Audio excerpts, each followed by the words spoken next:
My name is Michael Burke, and today is February 6th, 2018, and I'm interviewing Susie Pappas at the Max M. Fisher Federation Building in Bloomfield Hills, Michigan.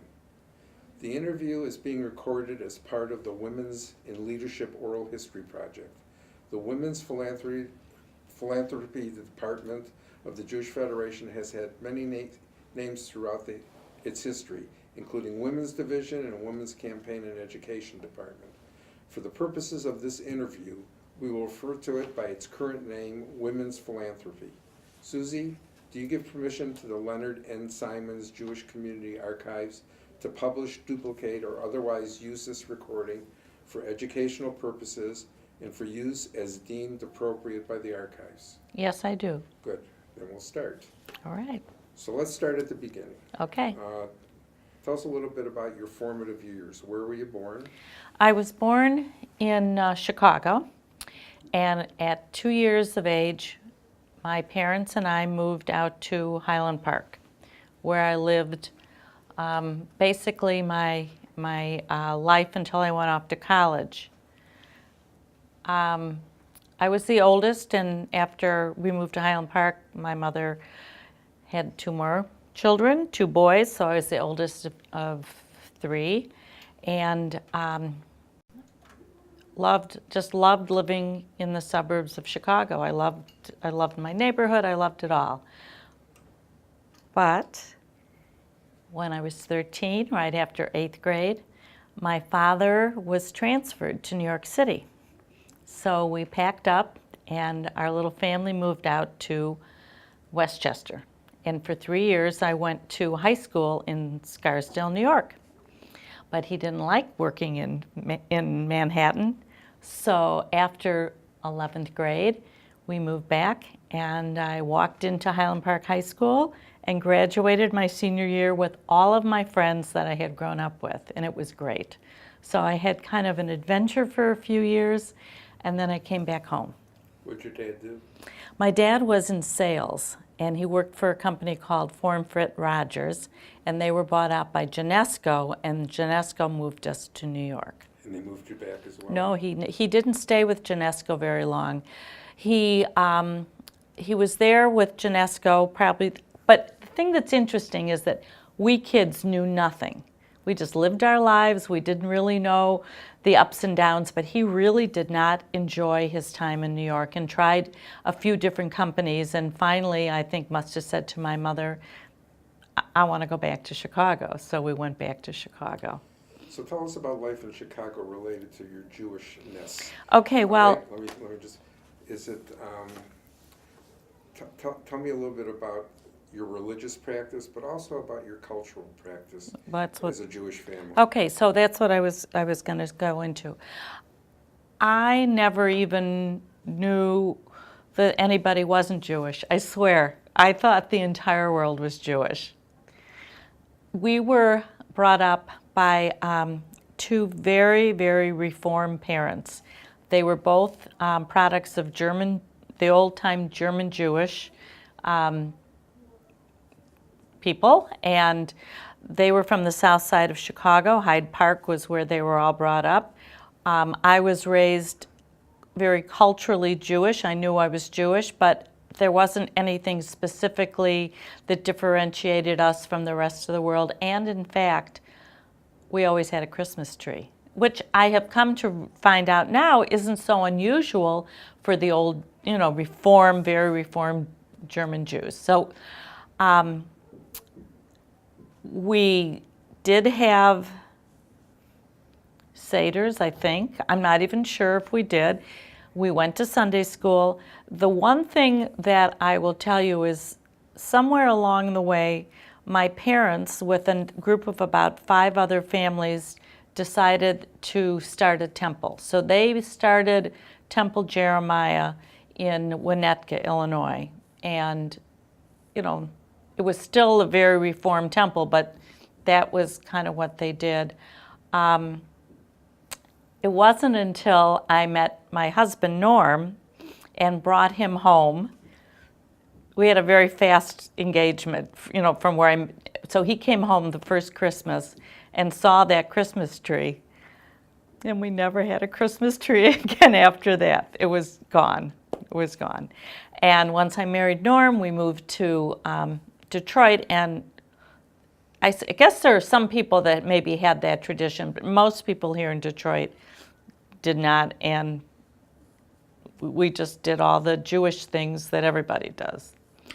Does that synagogue still exist? Oh, totally. Oh, yeah. Yeah. Oh, yeah. Yeah. Mm-hmm. So your parents were responsible for something very important. Yeah. Yeah. How did what role did philanthropy Okay. play in your life as a growing up young woman? Okay. So, truthfully, philanthropy really had no role in my life. My parents, my mother was part of, she didn't do Hadassah, but she did she didn't do it. No, we didn't have a lot of charity. I wasn't brought up in a house where charity was such an important thing. That is true. Do you want me to tell you why charity? Go ahead. Okay, I will tell you truthfully that charity in itself became a very important part of my husband Norm and I. We did it together. We became very involved in the community together. And early in the years, before we ever went to Israel and got involved in Federation like we did through the years, I joined Hadassah and ORT as a brand new bride as a way to meet people because I didn't know anybody. I went to University of Michigan, and then I got married right after I graduated, and we moved to Southfield, and ultimately we moved to Farmington Hills, but I didn't know a lot of people. So joining those women's organizations was a good way to meet people. So just a question of curiosity. You said your parents were really not involved in the community in any meaningful way particularly. Once you and Norm got involved in Jewish communal service, did it have impact on your family and your brothers? No. No? It was my thing. They kept on with their lives just the way. Yeah, yeah. My mother, unfortunately, died when I was 37. She had, she had MS, and then she got lung cancer. So she never really got to see all of the things that Norm and I have done through the years. My dad, I don't know if he really appreciated everything that we did. He himself got very involved with the MS Society, and he did a lot of charitable work for them. I know that he has always given to Federation, but I don't think it wasn't a big thing for him. And he's very involved with the veterans, as you said earlier. Right, right. So we'll get into the women's philanthropy in a moment, but why don't you share with us some of the other things that have been meaningful and important to you in terms of Jewish communal service and volunteerism over the years? Well,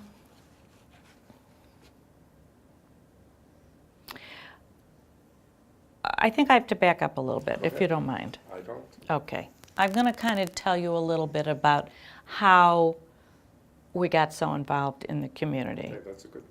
Okay. I'm just going to go to there, and then there's outshoots from there. Okay. In 1977, I had two children. We had two children. We had a year-old and a 3-year-old. We were asked to go on a national insurance mission from our friend Mark Solomon in Philadelphia. Mark said to Norm, so I was 28 and he was 29 when he said to Norm, I want you to go on this mission to Israel. I want you to give me 10 days of your life and it'll change your life. And neither one of us had ever been out of the country. We hadn't really done much traveling. And we decided to take a chance and do it. And it really did change our lives. before we went on that trip in November, before that, I took part in something called leadership, women's leadership, where they took women and took them around in the community to see all of the different agencies and educated you. So it was like perfect that I did that in the Detroit community and then went to Israel. While we were there, of course, the first time you go to Israel, there's nothing like that first trip, and you just can't believe all that's going on there. And Norm said, we're not doing our part. And he made a very significant pledge, and I made, which at the time seemed like a significant pledge. And when we got back to the community, we were known. You probably remember those years, Michael. Well, I remember Norm coming to the first Hanukkah meeting. Exactly. That was I was there. that was a very important thing, that he would be at the Hanukkah meeting. That's right. That's right. So from there, I became very involved in women's department. And in those days, being asked to be on the women's board was a big deal. And you didn't just get asked to be on the board, you had to sort of prove yourself. Anyways, I got involved in campaign in the lower divisions, and one of the things that I seemed to be attracted to, or that they pulled me into, was briefing or training. And do you remember how we used to do that? Which, between you and me, I think they're missing the boat a little bit now by not doing it, but that's okay. We would have these big training things, like all day at David Hermelin's or wherever. We would learn how to do, hopefully, face-to-face solicitation. So in the women's department, we had a briefing chair and we had briefing days, and I got very involved in that part of campaign. I also, at the time, I'm trying to remember, I joined the Lion of Judah when it first came. I just got more and more involved. And I worked closely with a lot of the women's department presidents. I remember my first president that I can remember was Carolyn Greenberg, and then I think Jane Sherman was there for a brief time, remember, then she left, and then Shelby Tauber, and it goes on. And I always had a part in Federation. I also briefly at that time was on the Hebrew Free Loan Board, and I was also briefly on the JCC board. But truthfully, I couldn't somehow juggle raising my kids, doing my women's stuff, and then being on these boards, because, God love him, my husband worked 24/7. So I really was running things at home. So it was hard for me to go out for a meeting at night or whatever. So I was on those boards, but not a lot. So fast forward to about the end of 1999. I had kind of gone through a lot of different positions, and I kind of took a break from women's department. And in those years, I was put on, I became a member of the JFS board, and that was I was very involved with JFS, and I was on the executive committee, and I did a lot for JFS. But then, in 2002, I got a call from Nancy Jacobson asking me to be the be the associate women's campaign chair. Now, I have to be honest. I had thought that maybe I would have been asked sooner, but I wasn't. And I think that's one of the reasons that I kind of went off into some other directions. I did a lot for general campaign. I did a lot for the, general campaign, and I kind of just didn't do a lot with women. So when Nancy called me, I was really taken aback. I really was shocked. And the funny thing is, she called, and I said, well, I'll get back to you. I never said yes, but I started getting calls from all the past presidents. Oh, congratulations, we're so glad you're going to do it. So I did it. And of course, I loved it, and it was great, and it was a really wonderful experience for me. Who were the women who were most influential Okay. to you as you moved through the ranks? Okay. So I really enjoyed working with all of the presidents that I worked with.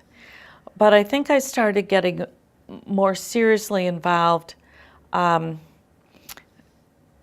first of all, I have to give credit to my big sister, my family, my love, Diane Klein. She really is like family to me, and she has always been my mentor. Like I bounce things off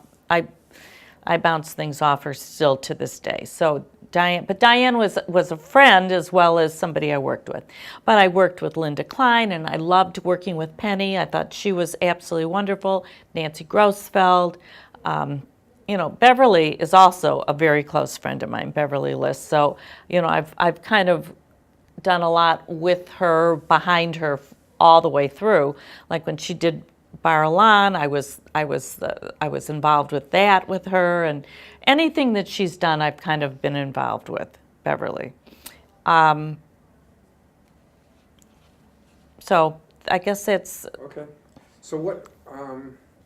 This is just a template. What are some of the things that you're most proud of in terms of your involvement? I'm going to go back a little bit. You can go wherever you want to go. Okay, so I'm going to go back to when I became associate campaign chair. Okay. So Nancy Jacobson was the campaign chair. I was the associate. And everyone says to you when you become the associate, that year, it is your year to just kind of observe. Keep a little notebook in your mind of things you want to make sure you do when you're campaign chair. Well, funny thing is, I've been keeping a little notebook in my head for years.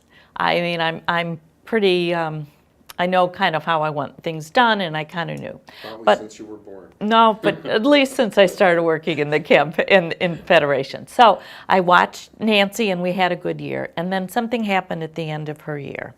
She decided not to go on to be the president. And now that's pretty much, it's expected. It's not always, but it's expected that you're going to be campaign chair, and then you're going to be the president. She did not want to go on to be president. So here I'm going to be campaign chair. We needed a new president. And then another thing happened. Helen Katz, who had been the women executive, decided that she was going to go full-time, part-time, I don't know, over to the Jewish Women's Foundation. So women's department, because that's what it was called in those days, needed a new director, a new president, and here I was coming on as campaign chair.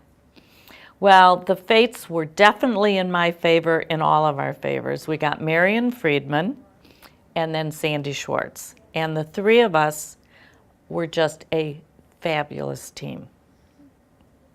So I'm going to tell you about the first day. It was like in June 6th or 7th of whatever year it was, 2003, 2004. Maybe it was 2004. Marion Friedman's comes in for her first day.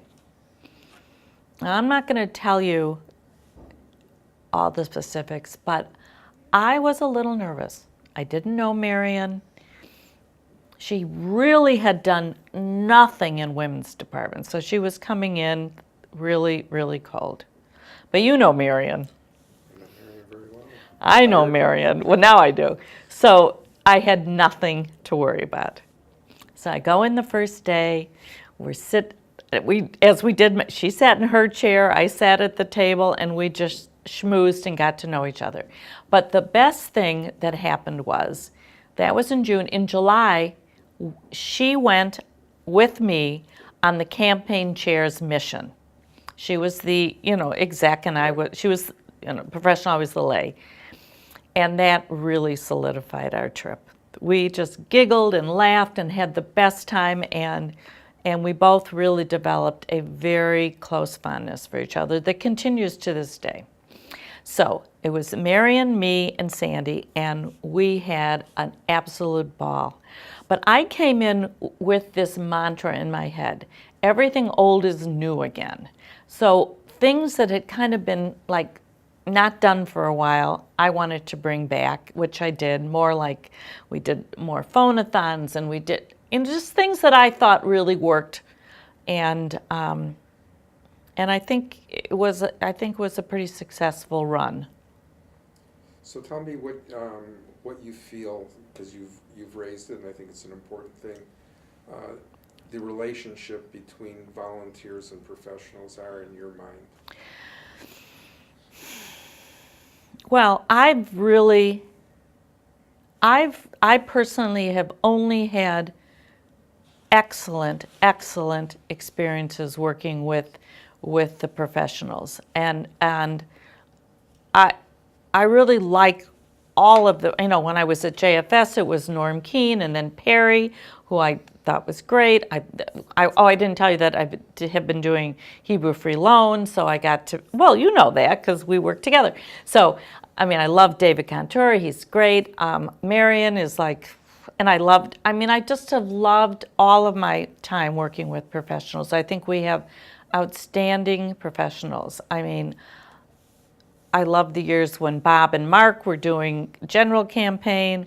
I've known Scott forever, since he was a young boy, so I've seen him, and I think he's brought a very electric kind of a feeling. I don't know if the cameras were rolling, it might be interesting for us to discuss it, because you've certainly gone through, seen a lot of professionals, but it's a different feel at Federation. Yeah. And I'm not saying it's good or bad, it's just different and maybe probably very needed. So you asked me what I thought one of my biggest accomplishments were? I asked you what you thought were some of the things that you will remember with fondness, the things that you accomplished.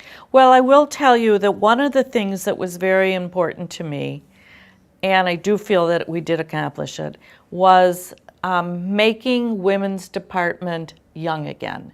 We had a wonderful group of women that had been involved with the Federation probably as long as me. And I started off as the youngster, so by the time I became campaign chair and president, I had been around a long time, and we needed young blood. So I felt very strongly that we need to reach out, which we did, and I do believe that a lot of what's going on with Federation and the people that are involved now were because of things that I laid out. And such as? So I'm going to tell you. One of the things, in fact, I was with Marion just a few days ago, and I said to her, I'm going to be having this oral interview, and we both agreed that one of the best things that happened out of our combination was the Mosaic Mission, the Women's Mosaic Mission, which was not a new thing, because in the day when I was younger, we had something called Hadassah, where women would go to Israel and then they'd come back and they'd have an obligation to do certain solicitations and whatever. So we brought this mission back and we named it Mosaic. And my chairs were Leah Trosch, who's now our president, and Lori Guerin, and we targeted women. We made you had to give a campaign gift of $1,800 for 3 years. That was your commitment. And they did pre and post meetings, and that first trip, well, all of the trips have been good, but that first trip was really a fabulous trip. Unfortunately, I was not able to go on that trip because my oldest daughter became engaged and got married very quickly. She had a very short engagement, and I think she got married while they were on the trip. But I knew that it was going to be fine. Marion went, Susie Citron went, and then the two leaders. And when those women came back, they really took campaign positions and other positions. And to this day, we have had a much younger group of women, new women, who've kind of infused a new blood into women's philanthropy. More than perhaps the rest of the Federation, women's philanthropy not only raises money, but there's a real strong educational component associated with it. I want you to sort of talk about that and kind of your role and involvement and participating, but maybe even more importantly, helping to develop those things to provide the community with what I believe is important leadership, not only in the women's department, but in the Federation in general. Well, that's interesting, Michael, because when I became campaign chair, there was unfortunately a little bit of this thing like, Federation, all they ask you for is money. So we felt very strongly that, yes, of course, you have to raise some money, but we had to kind of sugarcoat it in some ways and have a lot of these educational things. So Sandy was the president, and the education component of women's department fell under her purview, and I really took care of the campaign. In those days, I think she had 14 different programs that were educationally based. 14. Today, I think they have 4. It's pretty much that feeling of doing more educational things has really changed. But when I was campaign chair and then president, we had something called Coffee Talk, and we had Food for Thought, and we had a Passover program, and we had like a Spring Forum program, and we had a lot of, we brought speakers in, and we did a lot of friend raising. I'm not saying they don't do that as much now. Well, they're not doing it as much now, so I guess I can say it, but it's just a different feeling now than in the day. Do you feel it at all, what I'm saying? Well, I think that the educational component has shifted a little bit. And yeah. Maybe, I think the young adult division has changed to next gen, and maybe there's been some merging and melding of those kinds of things. Yeah, maybe that's true. But I come from your school, so I'm a believer in the things that the women's department did with educational components. Right. Because I think what it did, and this is not my interview, but ultimately what it did is it increased our ability to raise funds, because the women's department in particular, women's philanthropy, knew more about this organization and what it served than many of the others in the community. I think you're probably right, and they still do. A leadership type program where they take people around to the different. I mean, they do some. They do a Tove program where they're doing a Tzedakah Tikkun Olam kind of. So there are things that they still do. Absolutely. Yeah. Absolutely. Yeah. So yeah. Yeah. So anything else related to the programs that you participated in? And speak a little bit, because you sort of alluded to it, that Sandy sort of had the educational component, you had the fundraising component, but there was a merger and a meeting of minds related to that. So I want you to maybe speak about that too, because I think what that did is it enhanced women's philanthropy, not only for that present, but for the future to come.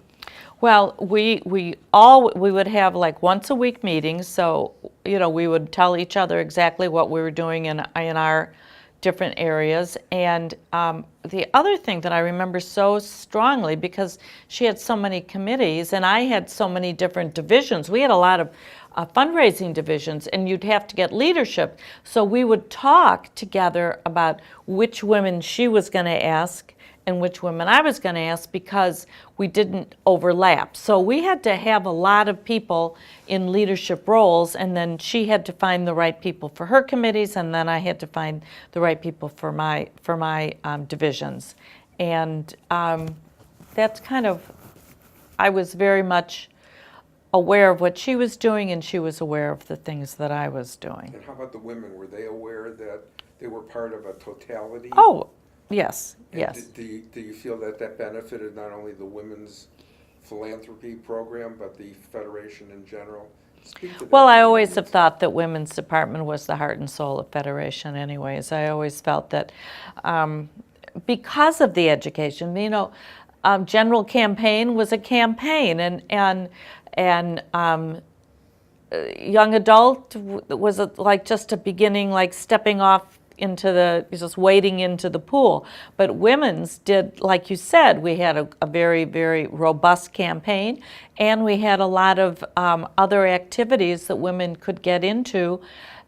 Even if they didn't feel comfortable soliciting, they could be a part of women's department and ultimately federation. In terms of fundraising itself, there's, and there was the federation and the annual campaign, Right. and the women's department.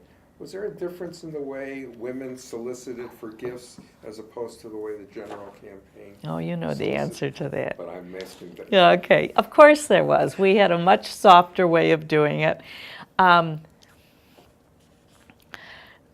It's a funny thing, because now I think that the professionals do a lot of the fundraising. And I've discussed this with Norm, my husband, that through the years, there were so many giants in our community that we looked up to. And that's another thing, those giants of the community, the Bill Bermans and the Max Fishers and the Larry Jack Years and the Bob Naftali's. I mean, the people, Erwin Green, I don't know, there's just so many names, and they all took part in these campaigns. They didn't just have their professionals do it. They actually did the fundraising, and we revered them and wanted to be like them. And I guess that sort of makes me a little sad, because I don't think there's the same kind of reverence to the pillars of our community that there was when I was going through it. So talk about, it's interesting that you mentioned the pillars of our community, and we're talking about the general campaign, but there were also pillars of the women's department. Absolutely. So why don't you say a word about those people, the Dulcie Rosenfelds, and I won't put words into your mouth. Well, right, Dulcie and Carolyn Greenberg, and I mean and Melba Weiner and Tilly Brandwine. Yeah, but I have to really say a lot of those women were sort of before my time. My pillars, I mean, Carolyn is still a one, but there was Jane Sherman, and there was, Penny became such a, Penny was just somebody that was a solicitor's, but she just kind of, and she's just become such a pillar in our community. And Nancy too. Nancy was brought in kicking and screaming, but she's just, and Doreen too. When Doreen came, I'll never forget when she was named campaign chair, everybody talked about, she was married to David Hermelin, so, they're happy that Doreen was involved, but she was very nervous to talk in front of people and wasn't self-confident. And of course, we all know that she's become such a pillar of our community. I feel very fortunate that I've gotten to know these women and call them all my friends.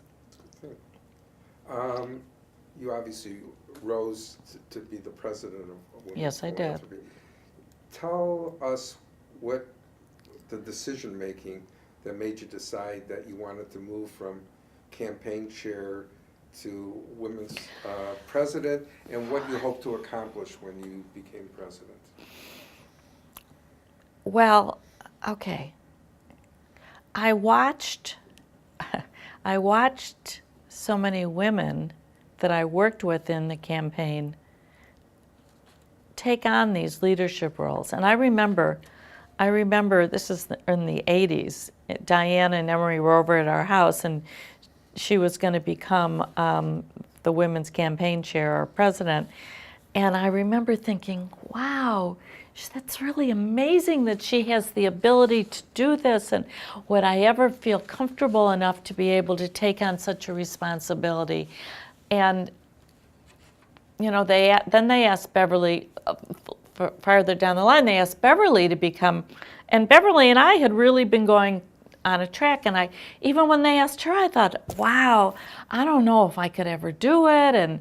But I wanted to do it. I was disappointed a few times, but my time came at the right time. So I'm not, but at the time I felt like, oh, it's not going to happen.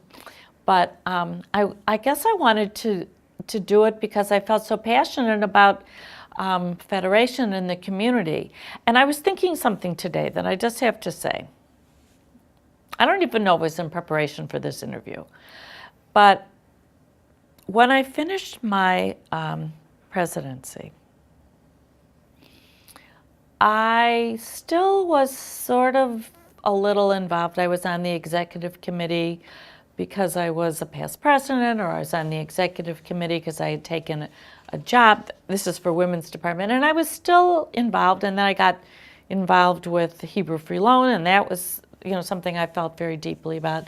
And now I'm on the what is it? At the I'm going to say the PIFC, but I don't think is that still what it's called? Yeah, and I'm really enjoying that. And I'm also chairing a big luncheon for the Friends of the IDF, and I'm involved with the Soul Center. So I'm involved with a lot of different things, and I love my work with the archives, which really, made this happen. So I'm excited. But I was thinking, there are a lot of women, and I'm not judging, I'm just saying there are a lot of women that are very happy to get up in the morning, exercise or not, go play cards or not, but a lot of card playing goes on in this community. And I play cards, so I'm not saying, but if I didn't have my foot working in the community, I would feel lost. It has really it really fuels my soul. I really mean that. But we've forgotten one other thing that we need to talk about here. Go ahead. And that is the fact that I do it with somebody else. Like, I feel that was my next question. I feel so, I don't know, I couldn't do what I do if I hadn't done it while Norm was doing it too. So talk about Norm a little bit. That was right here. Okay. So after we came back from Israel, Norm just did a lot in this community. He did a lot. Still doing it. Yeah, not quite in the same way, but yeah, okay. But I mean, he became involved with Bar Ilan. He brought the Friends of the IDF to this community because of a good friend of ours from Israel, Yaya, our general friend, asked him to do it. I mean, I don't think there is very much that Norm's been asked to do that he hasn't said he would do. So I have had his support and his encouragement, and he's been a role model for me.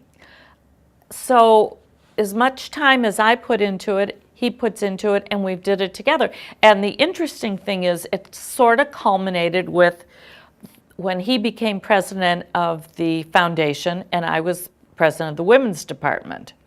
And that was really kind of, we had kind of both gotten there at the same time, and it was really important. And the thing of it is, I think it showed our kids that we had, we had a lot of commitment to helping others, and I think that's been a really good thing for them to see. And they, in turn, also, in their own ways, give back to their communities. Talk about that for a moment. Okay. Talk about, look, the fact is that you and Norm were very involved, probably more involved than most. Not than everyone, but... Well, certainly as a couple. Yeah. So how did that impact your family, and in terms of family life, but also in terms of their own involvement in the community? Well, I'm going to start with my youngest daughter, Amy. Amy was a participant in the first teen mission back in 1990-something. Wait, I'll tell you when it is. It was when she was a freshman, so it must have been 1995. We signed her up for this trip. She didn't want to go.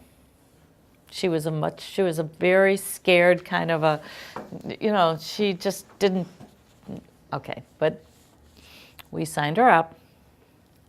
And the great thing about the mission is that they did, like for 6 months before the mission left, they had weekly or bi-weekly meetings. So her bus would meet together. So by the time she was ready to go on the trip, she was ready, except she was still scared when she got home. But thankfully, Mike Moskowitz and his wife Leslie were the rabbi leaders on her bus. And I have to say, this trip changed her life. So she came back and she got very involved in NIFTY, and she was at Temple Bethel, very involved. Her best friends were the friends she made on the trip, even though they might not have been at Bethel. They were her, very, very good friends. To this day, she's friends with a lot of the people from that trip. And she has always been involved in the community in some way. When she went off to Michigan State, she was on the Hillel board. When she went to, she moved to Chicago and she got involved with their federation. And she has always been involved in the community. So that's her, and she is still to this day. Our son, a little different. He did his junior year, half a junior year in high school with the Ramah program.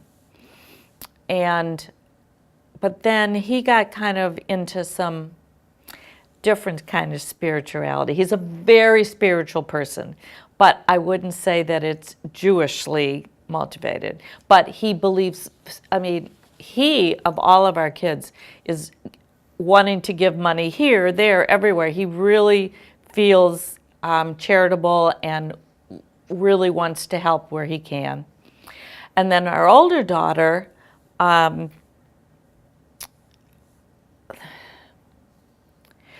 she didn't really do a whole lot of stuff in the community, but after she graduated college, she went to Chicago, but she didn't really like Chicago.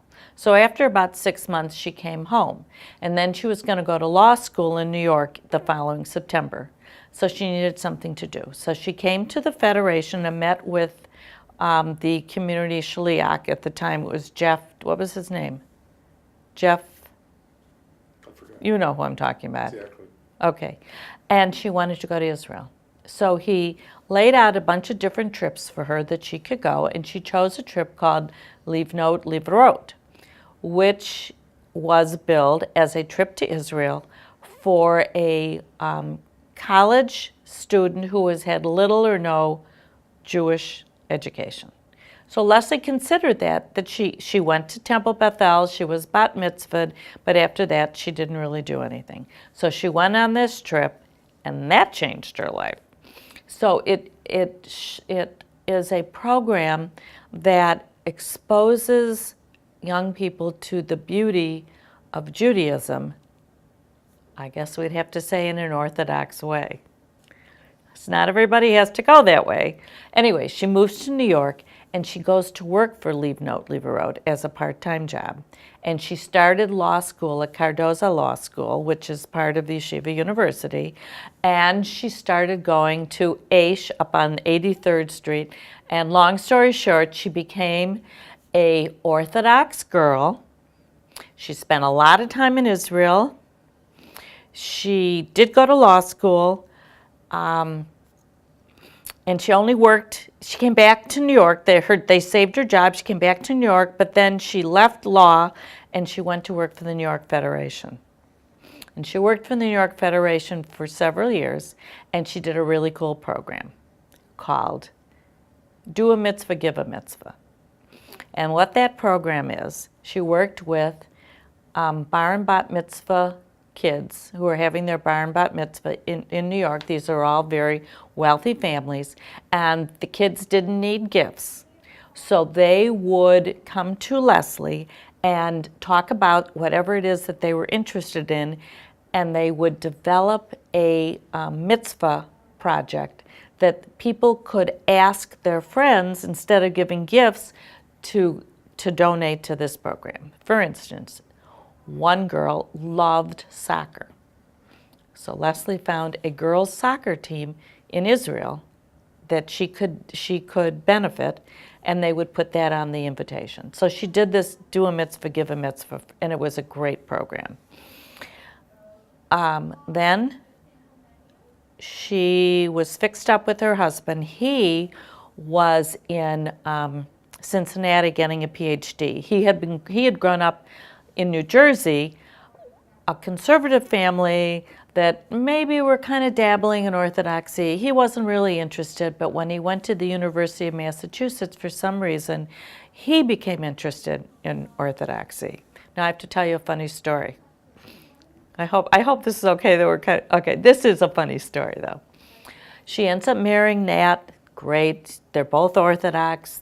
They go to Israel for a little while, blah, blah, blah, blah, blah. They move back here.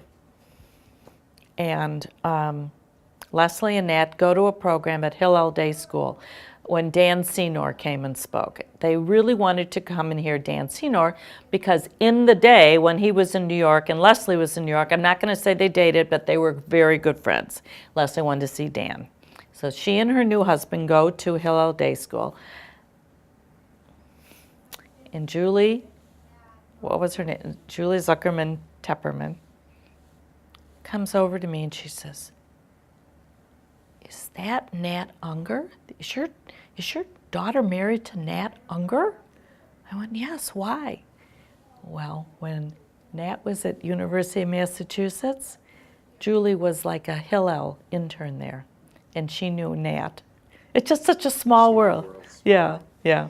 So, it sounds like your involvement in community in its own way wore off on your kids. Yes. In a good way, and their involvement is at their level, but it's a serious and important involvement. Absolutely. So, I know. What could be better? You can't ask for more than that. Let's just take a step back because this is about women's philanthropy. Okay. Anything else you want to talk about in terms of your presidency, women's philanthropy? Are there other things that you did that you're particularly proud of? Well, And the second part of the question is, are there some things that we should be paying attention to in women's philanthropy as we move forward and down the road? Okay.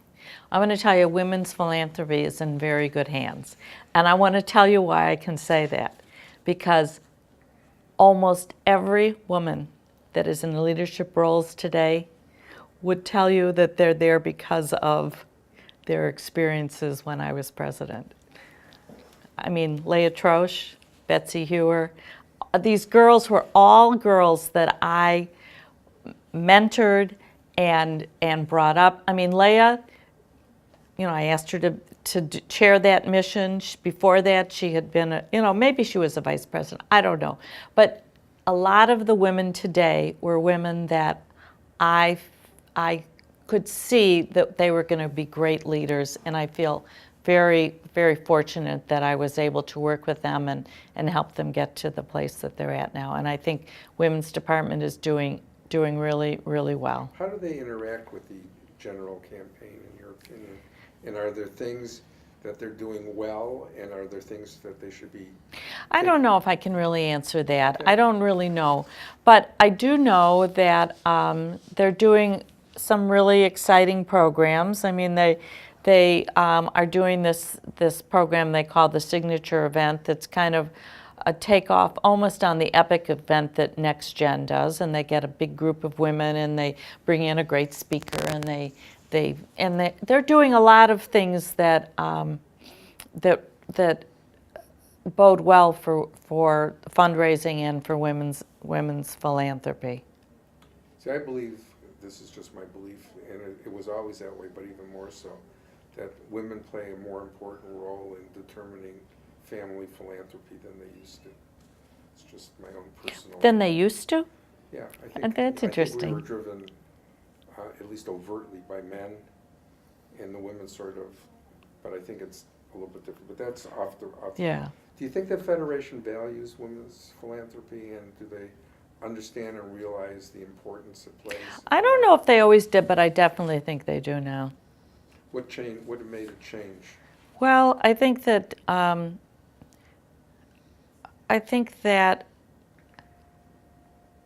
I mean, I think that there's some women that I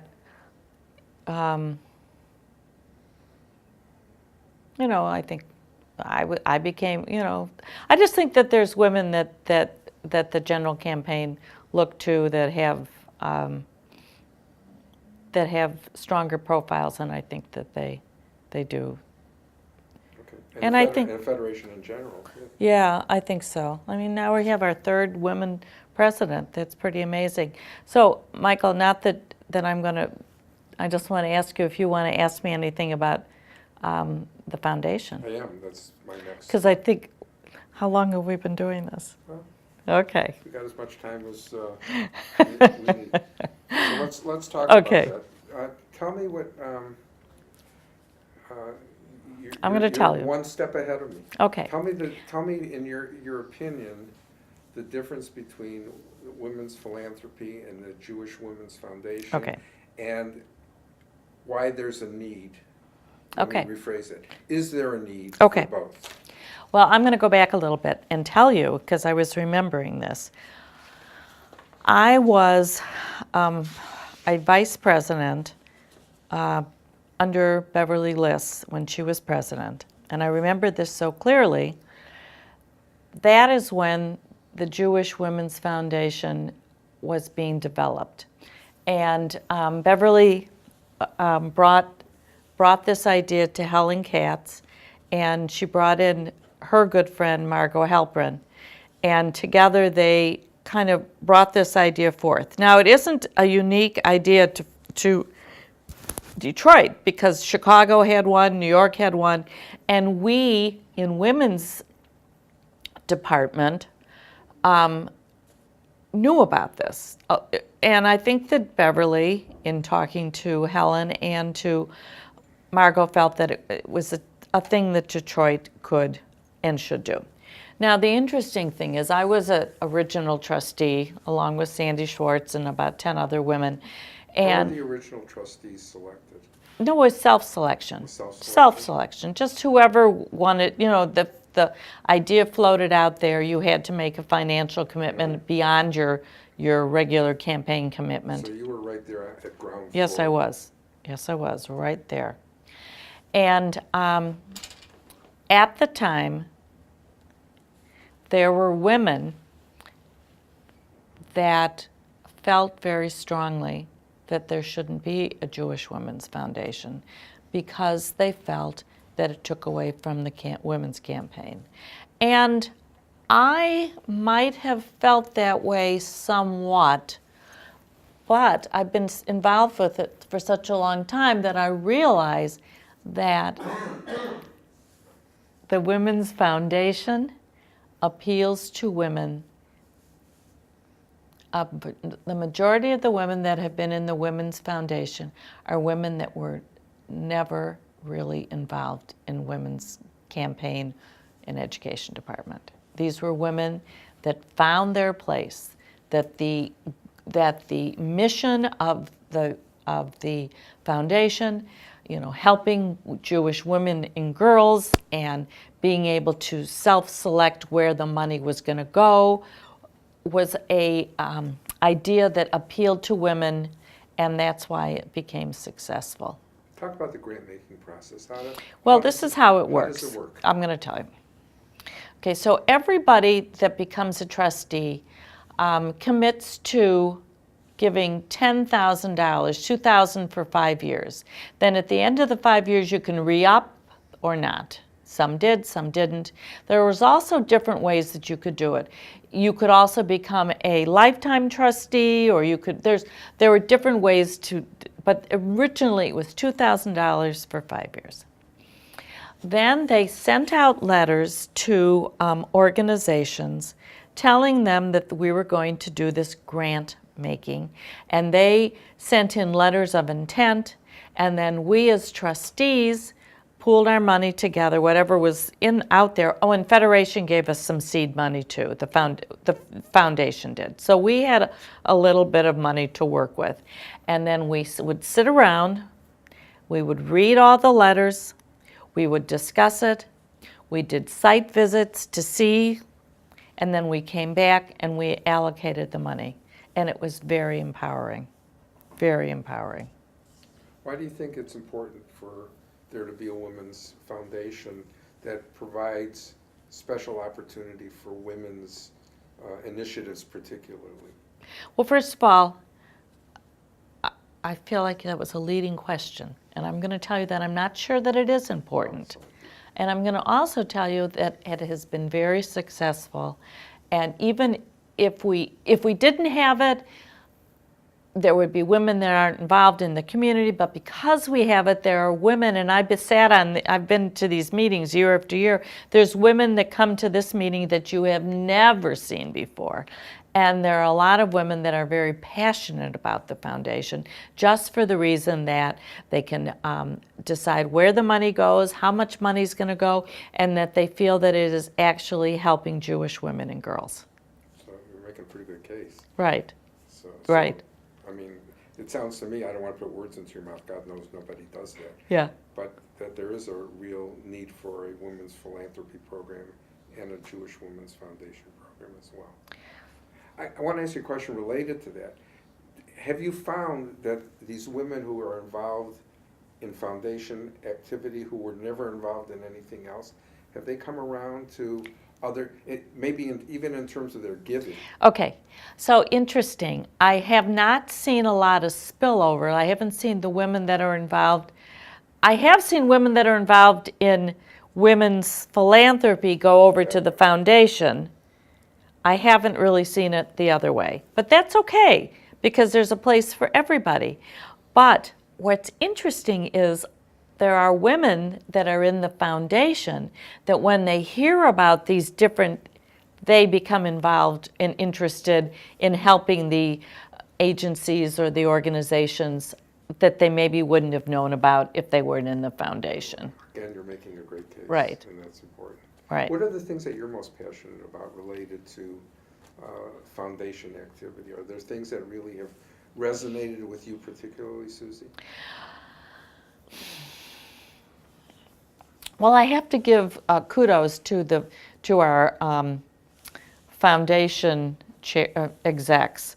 I mean, I thought Helen Katz did a great job of weeding out projects that, if we got 25, she'd find 18 good ones. So I kind of think that we do a good job with picking things that we're all passionate in. I can't say that they're, okay, I have a little bit of a bent towards helping things that are in the Orthodox community, but not all of them, but some of them I feel really strongly about. And I don't always know if the greater group feels the same way I do. So we had this one project where there's something called the Detroit Baby Drive, where you can go there if you need car seats or high chairs or anything. They have a whole kind of storeroom. But one of the things that they wanted to do is they wanted to get car seats. And the thing about car seats is they expire. You can't, after 6 years, 5 years, that car seat's no good anymore. So they wanted to make sure that they had up-to-the-minute car seats. And they asked the foundation for a grant. And it didn't go. The women just didn't see that was something that they did. And I felt badly about it because I knew that it was something that they definitely could use the money for. But conversely, when I talked to them about giving money to the archives, I was so happy that they could see that that was important. So you just never know how it's going to go. But do you feel that there's a democratic process? People Yes, I do. They get their voices heard? Yes, I do. Doesn't mean that they're always going to Right. be listened to, but they Right. get their voice. Yes, I absolutely do. So that's an important, Right. important thing. I agree. So what will be your message to young women in this community about participation in community life, and in particular women's philanthropy and or the Jewish Women's Foundation?